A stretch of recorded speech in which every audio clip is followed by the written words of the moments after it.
may proposal kasi ngayon, may panukala si Tito Soto na i-repeal yung oil deregulation of 1998. Yeah, it's a serious problem. Yeah. Anong tingin Pati yung doon? EPIRA law. O, pati Kailangan EPIRA din law. ang balikan din yan. Paano, ayun, Pero doon muna tayo sa deregulation kasi doon tayo ngayon sa, sa langis eh. Anong tingin nyo sa repeal ng oil deregulation? Nakita na nung 80s, 90s kasi, no, dahil a new phase daw of globalization. It has to be neoliberal. Ibig sabihin, yung ating mga markets, national market, should be deregulated.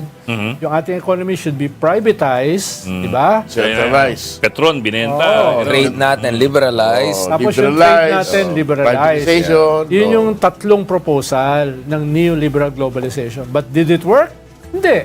Yumaman yung mga mayayaman, tapos yung greater inequality, mas lalong lumawak. Komunista. Tsaka si Trump, sinira na yung globalization eh. So, So, ayun. in answer to the question, ikaw, what do you think? I think on Deregulation a o global deregulation? level, on a national level, it didn't work.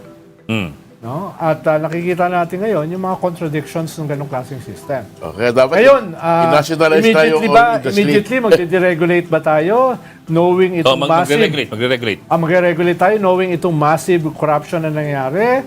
Yes and no.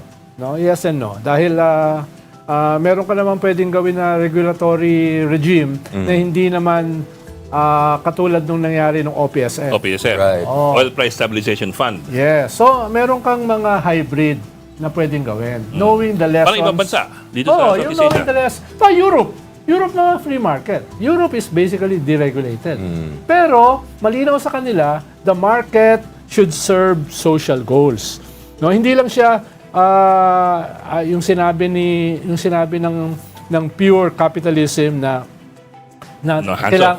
kailangan ang kwan mo is growth, efficiency. Yun lang ang batayan mo. Hindi, dapat meron kang meron kang social welfare, 'di ba? At Social kailangan responsibility. mahalaga may justice. Para hindi, yun lang eh.